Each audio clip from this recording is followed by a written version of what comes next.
Christian, one, your business must be purpose-driven. Two, it must be people-centered. And if your business is people-centered, please let's go back. Yes.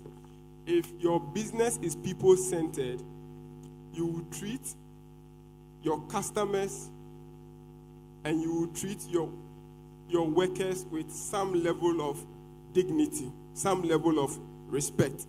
And I was on the point that a lot of us here, Christians, who have customers walk into our work premises, and instead of us to see the image of God in them and treat them and accord them the necessary respect so that they can see, right, the godlike nature in us, we treat them as customers, just customers, as the secular businesses do. Yesterday, we were told that your business should be your pulpit, right? If your business is your pulpit, you know that that customer that is coming in, right, is another church member. When I say another church member, a church member in the sense of the global church. And you accord the necessary respect in treating that customer. You must profit responsibly. Your profit or your income for your business, once you have structured it as a kingdom business, because you have designed it to glorify God and serve people with excellence, your profit margin will be responsible and reasonable, right? A lot of us, we complain. Yes, things are becoming expensive. Things, every time they've pegged the price to $1, the dollar comes down, you go back and you are still complaining that the price is the same. Who are the people in the market? About 70% of the people in the market are you and I Christians. Why do we have to complain? We need to act and structure our businesses as kingdom businesses designed to glorify God, right? To earn profit sustainably. Next slide. So I will go to my next session, the biblical foundation for business. You will tell me that, please keep it here, you will tell me that it is business and it is not church. So church, you treat church things different and you treat your business different. But you need to remember the Lord your God, for it is He who gives you the ability to produce wealth. Right? It is not the extent of how much margin you extract from the trade that will define your business, whether your business will become sustainable or profitable. It is the blessing from God. Let's go. Next slide.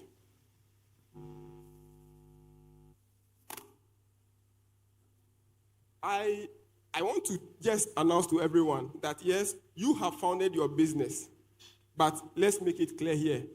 God is the sole proprietor of that business. Any business you have found, God is the sole proprietor. You are a steward. A steward, it means that you are holding that business, right, instead, in place for God. It has just been trusted in your care. The idea, you want to say it is my idea. No, it is not your idea. Do you own your thoughts? So your business must be designed to glorify God. If you recognize the fact that God is the sole proprietor of your business, you remember that God owns everything. And He owns your business, including your talent. You will know that you are managing the business in place of God. Jesus rewarded those who multiplied their master's investment. So you are just here multiplying, and serving his people. So he has given you his talent to serve his people. And if you know that you are a steward, what must you do as a steward? You must be accountable. Right? Even though in the natural sense of things, the business is for you, you must be accountable. For each of us will give an account of ourselves to God. Right? How did I engage in the habit of profiteering to the extent that I have squeezed people into indignity? I look at my area and nobody is selling food. So because I am the only one selling food, I'm going to price it so high as a form of punishing the people. That is not how a kingdom business should operate. Next slide.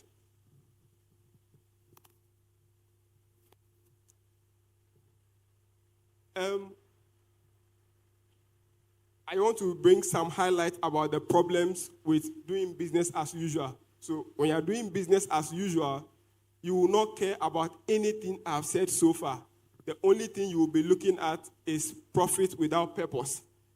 So when you are profiting without purpose, what are you going to be doing? Who else is selling what I am selling around? Nobody. Okay, at this point, I can increase the profit.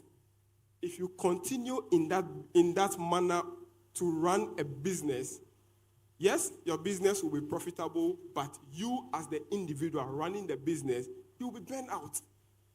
Right? You'll be filled with anxiety because you are always worrying, okay, what can I do to the price at this point? Should I increase it? Should I leave it?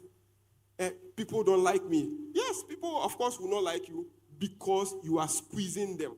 Right? The glory of God must be seen in your business. Success without significance. I know a lot of you. Yes, you mentioned that, yes, of all his businesses, of all his success, nobody respects him. He's only respected because of his money. Yes, if you continue doing business as usual and you don't design your business as a kingdom business, you will fall victim to some of these problems that come with doing business as usual. You plan without prayer. You keep saying that I'm looking for money to expand my business, and when I get money, I'll do A, B, C, and D. What stops you, a child of God, from backing that with prayer? What stops you? Or prayer is only for church? Values on the wall, not in the culture. So those of you who have your workplaces, you go and then paste over there, God is the provider, God is great, right? Humility, this. But it is just on the wall. When people are doing business with you, they don't see the values the Christian values that you claim to abide by, that you have pasted on the wall. They don't see it in the transaction. Next slide. So, what are the 7 pillars? If at this point today you are here hearing this message and you say that, okay, I want to rethink my way of doing business, I have 7 pillars for a kingdom business plan. Let's go. The first one, your vision and purpose. Why did God put this business on your heart? Why? The why is very important for a kingdom business. Why am I doing this? Why do I want to sell this thing? For me, why am I running an accounting service? Why? Your vision must answer the following. Where is God calling this business to go? What problems are you uniquely positioned to solve? What will success look like in the next 5 to 10 years? By the time we get to the funding part, looking for funding part, you will now see the importance of this for raising funding. What will success look like in the next 5 years? How does this business serve the kingdom? And then there's a small formula here for a kingdom mission, right? If the business, we do what? So I want to use like a legal service. Say somebody has a law firm, right? I want to answer this for you. We, in the example, we provide affordable legal services. So that's what is in bracket for small business owners so that they can build sustainable livelihood free from exploitation, reflecting God's justice.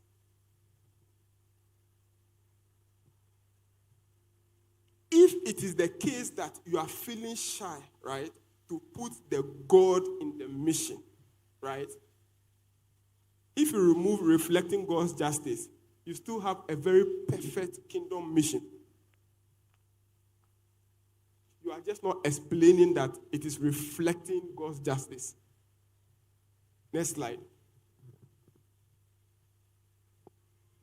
The next pillar, ethics and values. Whatever is true, noble, right, and the rest, think about such things, right? If you are doing business and you claim to be a Christian, honesty and integrity is very important. Honesty and integrity is very important. If you tell somebody that I am selling this item for 5 cedis, it shall remain 5 cedis. You will not look into the person's eyes and see desperation and tell the person that, oh, the price has changed from the supplier, so now it is 8 cedis. Because you can smell desperation. When somebody calls you and asks, we want to buy A, B, C, and D from you, what is the price? When you tell the person that it is 5 cedis, the person can trust your word that when I come tomorrow to buy, it is 5 cedis. Honesty and integrity. No hidden fees or no hidden fees. So that's for people like me. We those who are offering the services, right? You don't go and announce a service price at 100 cedis just to get the customer to walk in. And then you start and you tell the customer that, yes, 5 cedis is only for the first part, but then 100 cedis is only for the first part, but if you want part 1 and 2, then part 2 is 500 cedis, part 3 is 1,000 cedis. But you know deep down your heart that when you collect that 100 cedis and you offer what you claim is the service for 100 cedis, it is useless to the customer. But then you only announce the price that can entice them in. Excellence. I believe we all understand what it means to work with excellence, right? That yes, I am giving you my best at all times. Fairness. And the fairness work in 2 ways, right?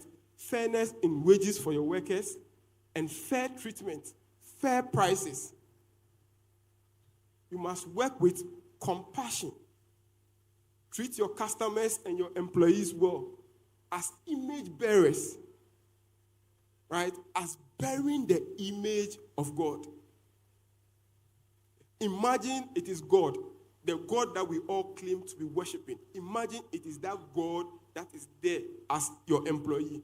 How are you going to react to that stuff?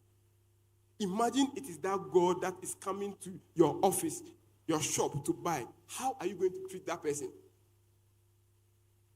But each of us, everybody that walks to your shop must be seen as an image bearer. Next slide. Next pillar. Your product and services. I think the biggest question over here is that does what you sell genuinely make people's lives better?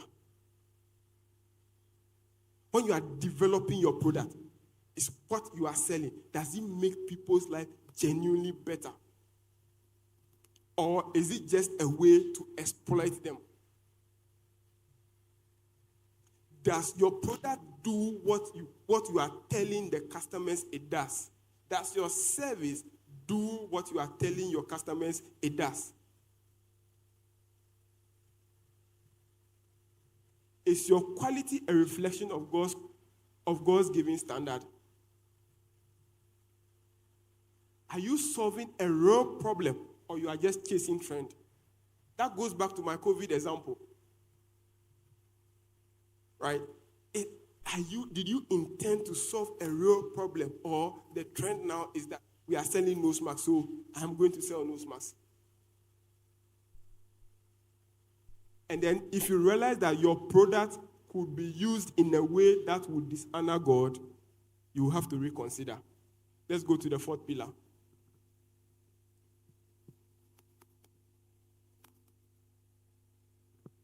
Yes. Financial stewardship. You must understand that since you are structuring your business as a kingdom business, money is a kingdom too. The scripture over there is saying that bring the whole tithe into the storehouse, test me and see. Yes, but it is not about tithing. For the purpose of this presentation, it is not about tithing. It is that if you are doing business as a kingdom businessman, you must contribute to the church. I'm not saying that you must contribute to the church from your salary as an employee. I'm saying that you must contribute to the church from the business, from the revenue of the business. How do you treat your team? Your team, again, as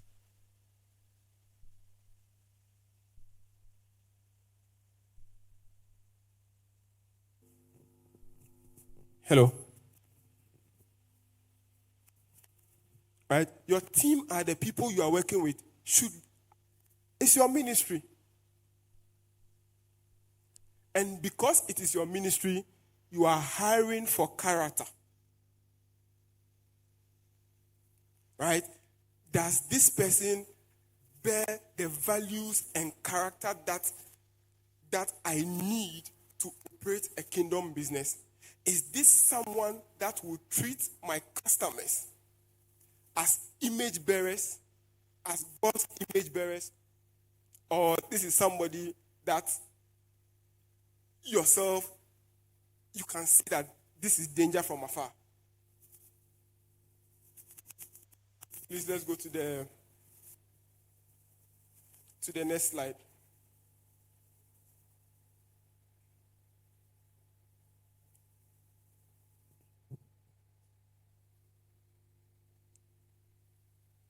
Then the next slide talks about your community. If you are operating a business in a community, the community must feel your presence. Right? Your immediate community must feel your presence. You must be a blessing to that community. You should be able to mentor the young ones in the community. You should not despise your community. You should be able to offer some level of employment in your community. These are the key pillars for developing a kingdom business plan. At this point, from the perspective of the Bible, you are able to structure and identify your vision, your plan. You are able to recruit and identify your team the God's way. And then affect your community. Let's go to the last pillar. The last pillar, because it's a kingdom business plan, you must not neglect the spiritual aspect of your business. Prayer and spiritual discernment.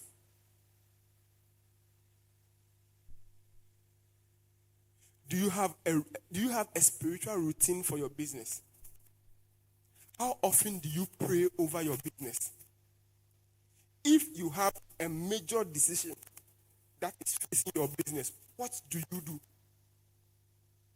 From my understanding or from my reading of the room yesterday, investment is a big, right? As business owners, how have we treated that decision? Have you prayed over it?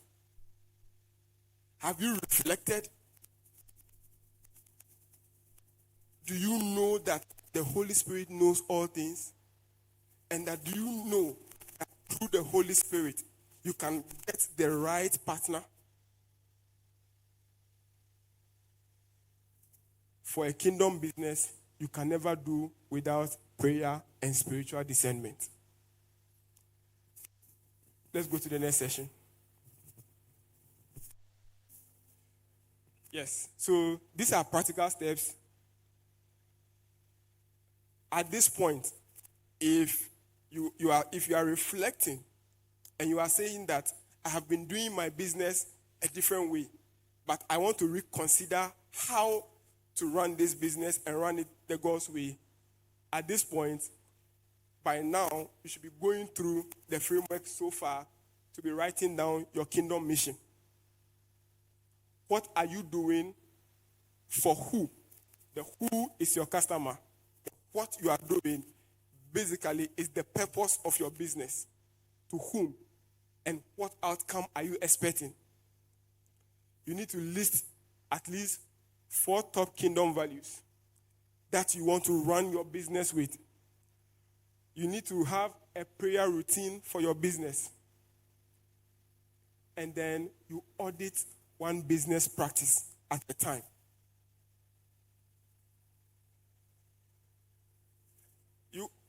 And I think we are all guilty of this, right?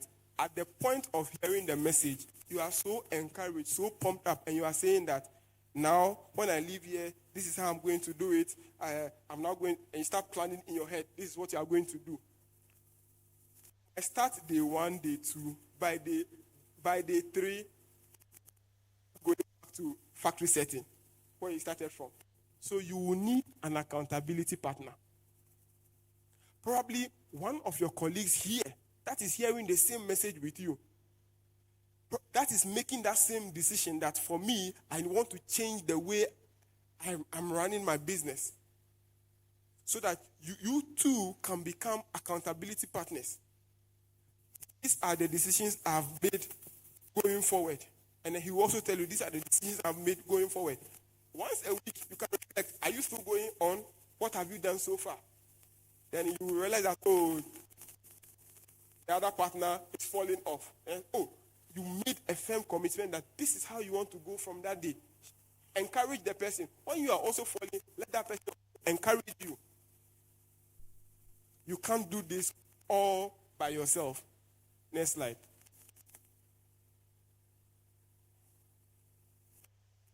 Yes. Some pitfalls to avoid in the journey. Faith language without practices. Yes, I received the contract in Jesus' name. Yes, but what have you done? Have you done the work that is required for you to receive the contract? A company is looking for suppliers, and then they've opened it up. You too, your company says that I can provide the service. But they are saying that put in some proposal. Have you done that work before shouting that you have received the contract in Jesus' name? Have you put in the work? The faith talk alone is not enough. You must back the faith talk with action. Do the work. And then when you add the faith talk to it, then make progress. Don't leave here today saying that now you are doing business the kingdom way. So you are a kingdom businessman. So you will speak things to pass without doing the work. Nothing will change. In fact, things will be worse off. comparing your season to others. Oh, yes. Myself and Kofi, we started our businesses together. Within 3 years, Kofi is all successful. Why am I still struggling? Is your season the same as Kofi's season? No. Neglecting self-care as a form of stewardship. Yes, I need my business to succeed. So I'm just going to be working at all costs. Right? You work excessively beyond your normal 8 hours. Yes, it's fine because you are the owner, the main steward of the business to sometimes do maybe 10, 12 hours. But when you start going excessively, saying that you must kill yourself for the business to succeed, you may get to the point of success, but then you may never have the strength to even enjoy the fruits of your success. Treating your business as an idol. That's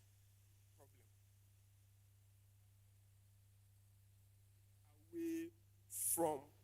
Away from God, 2, from your family, and then from your faith community. And then in the end, you end up having what? A very so-called successful business, but you end up losing your family, you end up losing your soul. These are 4 main pitfalls we as Christians must guard against. Next slide.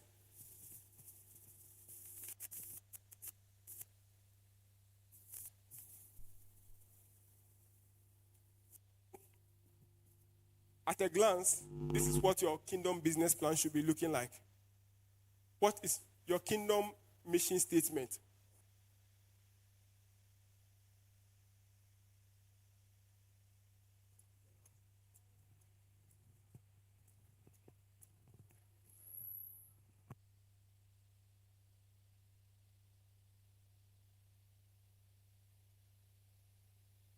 Describe in detail the product or service you are offering. You must have that clarity of thought that when somebody meets you, oh, what do you do? It's not now that I come to think, what am I selling? What do I do? No, you must define that, and that is key to raising funding. Because you may never know where you will meet your financier. And then out of a friendly conversation, you are asked, what do you do? And you can't clearly state the product you are offering or the services you are offering. Financial stewardship. You must learn to manage your money. These are also very important in your efforts to raise funds. Your people and culture strategy. You must identify, you must know clearly who you serve and who you serve with. Who you serve are your customers. Who you serve with are your team. And how they should behave towards each other. And then your impact in the community and giving plan.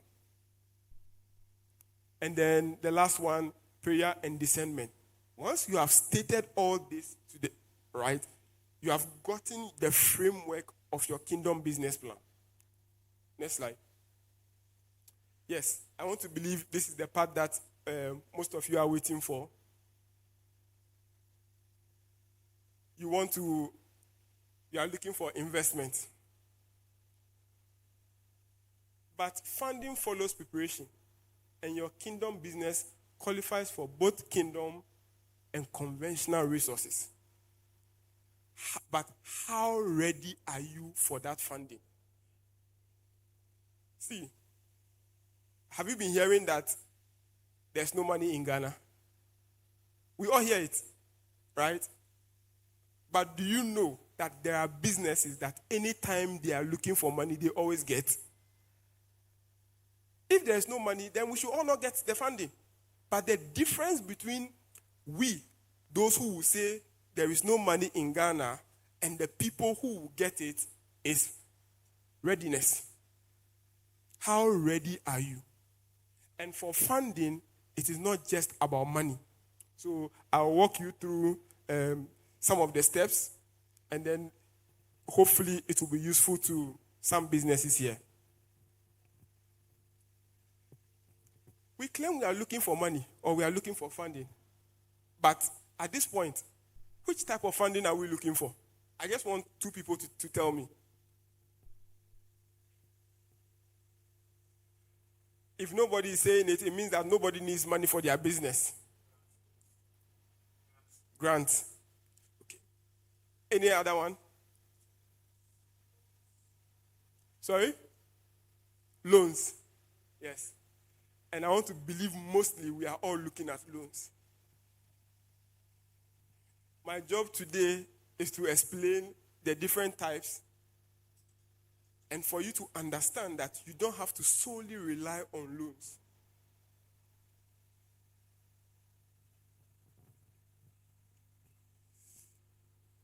If you ask me, I will tell you that there are more resources to support businesses than there are businesses that need the resources. The difference is preparedness and how ready you are. We'll look at, I want to believe that if we will be honest here, half of us in this room who are running businesses, if we'll be honest with our answer, we are all looking for loans. But loans are very, very, very, very expensive. Very, very, very, very, very expensive. And for most traders, I know the go-to place is quick loans. But I'll tell you here, MTN will not be happy with me about that, but quick loans is the most expensive capital you can ever think about. The most expensive capital you can ever think about. It's around 9% for 1 month. Can somebody do 9 times 12 for me? 9 times 12. 108, yes. So if you are saying, if you think quick loan is cheap, right, and you take quick loan every month to support your business, by the time the year ends, if you do that for 12 months, the interest you have paid on that business is 108%. More than the money in 1 year. You, this same person sitting here, right? If you are told to go to a bank for a loan, and the banks, their loans are expensive, but when you hear that word 30%, 30% is too much. Is that not the case? And 9% is what? Is small. But that 30% is what? Is for what? The full year. That quick loan 9% is just that 1 month. In that 1 month, you must pay it back and pay it back with the interest.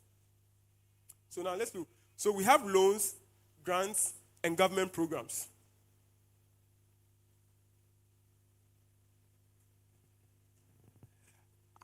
Do you know of any government programs?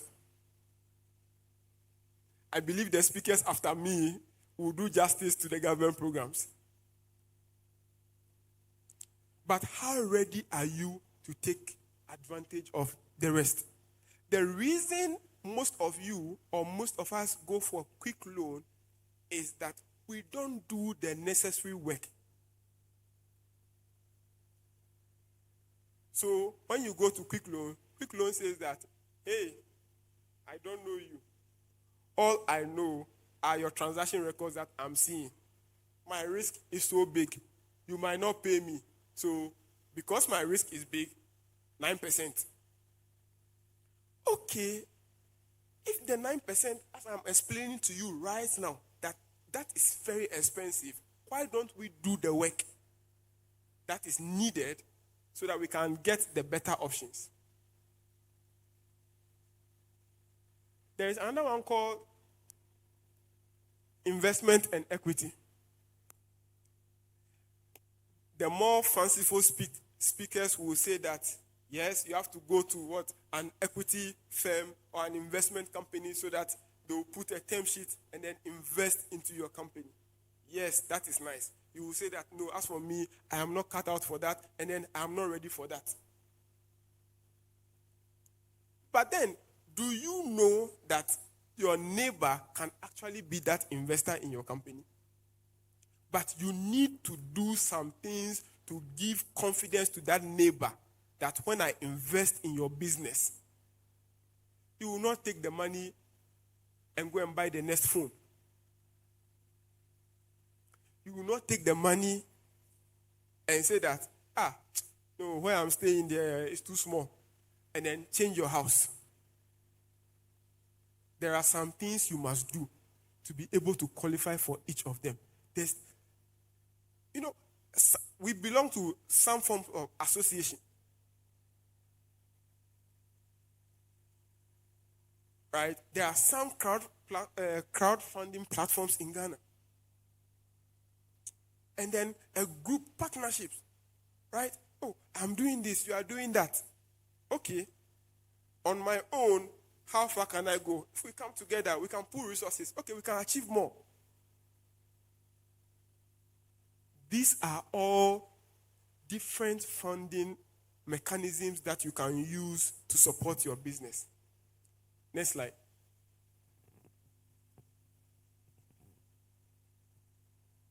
So there is an interesting funding mechanism that was missing on the earlier page. If you retail and you are faithful in your dealings, do you know that your supplier can give you the items on credit? Do you know that is funding your business? Yes. The credit your supplier gives you is actually investment from the supplier into your business. So, let's say I sell provisions. And then every month I stock my shop from a distributor worth 10,000. So every month I have to find 10,000 to go to the distributor, buy and stock my shop. And then along the line, I need to expand the business. So now demand is going high. So I need to increase my supply from 10,000 to 15,000, but I don't have the 5,000. Most of us here will run to quick loan for 5,000. And you will pay the 9% on the 5,000. That's about 400 or 450 cedis. You will pay it. But if you work diligently and your Christian values show in how you deal with the supplier, right? You will go with 10,000 and the supplier will give you credit of 5,000 and you will get your 15,000. That 5,000 that the supplier has given you, there's no interest though. No, there's no interest. So sometimes the cry we cry that we need funding, it is that we either one, don't have the right information, or we have the information but we are not processing it the right way. You go to the supplier and then you say, oh, supplier, now I want 15,000, but as usual, I only have the 5,000, the 10,000. The supplier will watch and then try to assess you. So what they are doing is that they are trying to now assess their risk. And if they are okay, they may not give you 5,000 for the first time. They will give you 2,000. So instead of 15,000, you have 12,000. The question is, they will tell you, pay in 2 weeks' time or pay in 1 month's time. If you faithfully pay, you can go back again. When you faithfully pay, you can get now your 15,000. If you continue and you are faithful as a Christian and as a Christian doing business, and that Christianity, that light is shining through your business, I don't think you will ever cry and say that you are going for loan. Except that at that point, the level of expansion you want to do, probably now you want to compete with the distributor.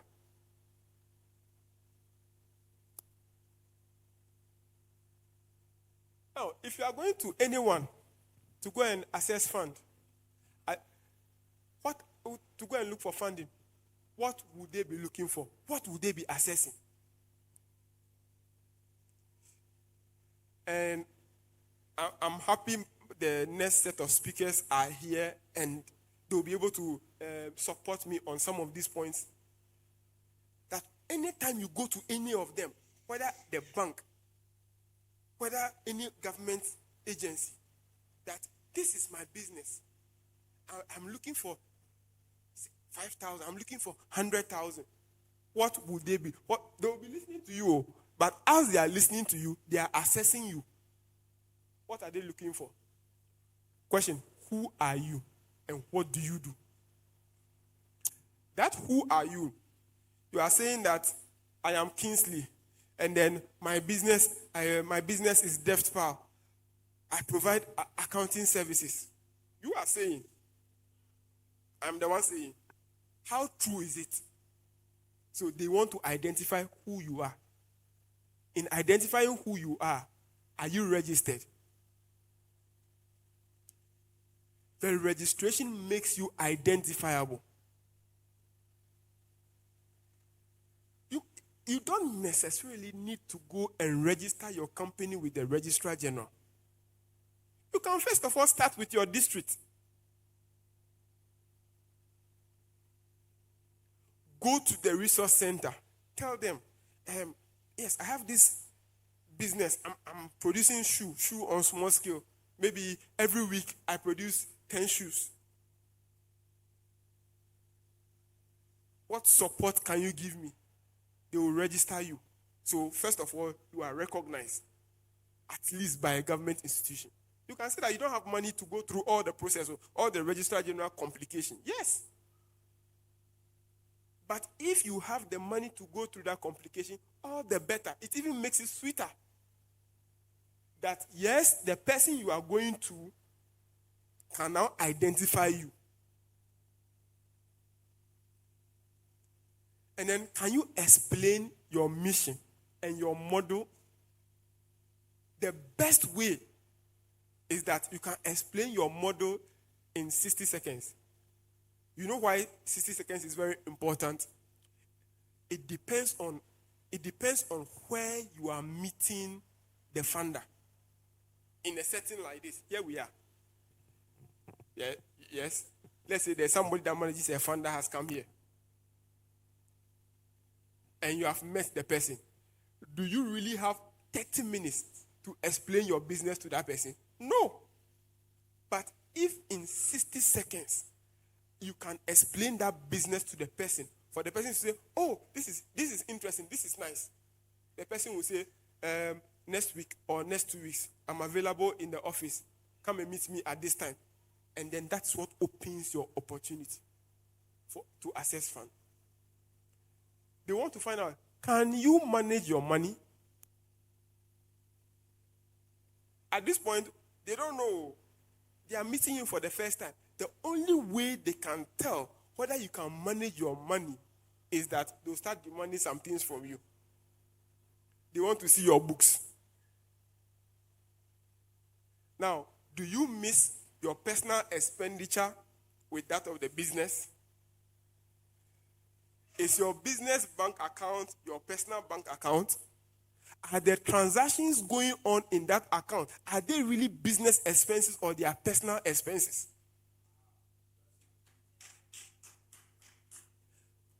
So, the person is now assessing and making that decision and looks at this, like, this one.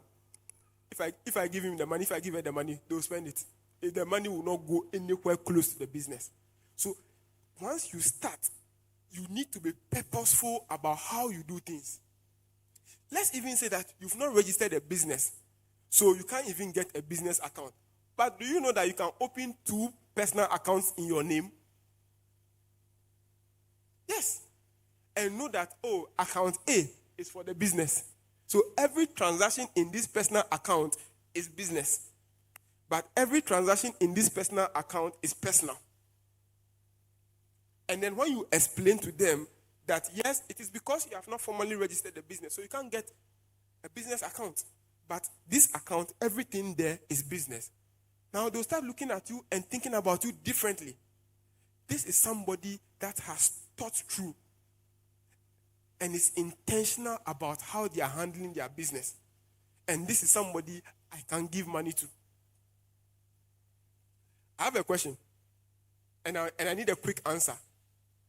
If I come to you looking for money to expand my business, but you've seen me around and you realize that even food to eat, I don't have, will you give me money to go and do business?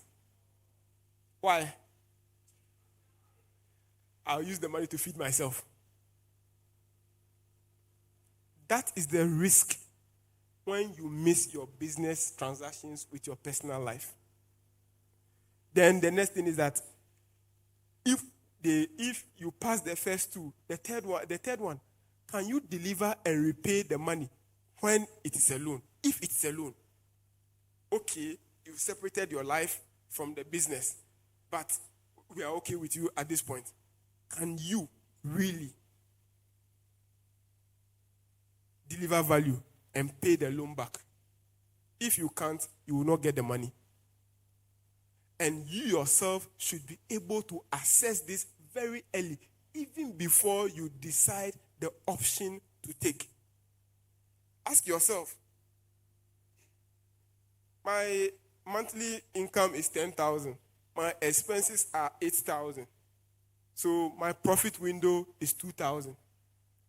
If I go for any loan, that will require that I will pay monthly 3,000 and 3,500. You know from start that you can't. So don't even decide that you are going for a loan. Start thinking, what are my other options? Next slide, and then I'll wrap up.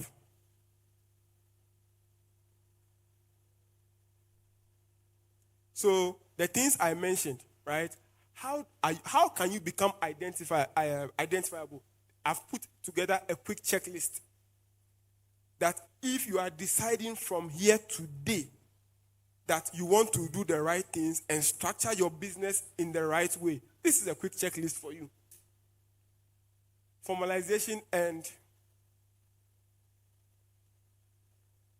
okay, we can the previous one. Yes, I will wrap up on this page. Some of the common mistakes that is seen on the application for funding. So that thing, round number, I need 50,000. It's strange. You go to anyone saying that I need 50,000 to put in my business. I need 100,000 to put in my business. I need like that round number, 0, 0, 0, 0, 0. It's so strange. To do what? For me, anytime I am working with anyone or reviewing any form of application and I see this round number, I know it is danger. It is danger because the person has not done the work. The person has not thought through what the person is going to use the money for. If you have thought through what you want to use the money for, to say, let's say you are looking for money to maybe expand your business, right? In the expanding, what do you want to do? Maybe you want to buy some machines. Have you checked the price of the machine? In checking the price of the machine, how many pieces do you want? You want a bigger office space. Have you checked the type of office space you are looking for? Have you checked the location? Do you know the price? Now, when you do all these things, when you do this work and you put them together to now come up to the total amount you are looking for, there is nowhere you will see 0,000 in queue like that. There is nowhere.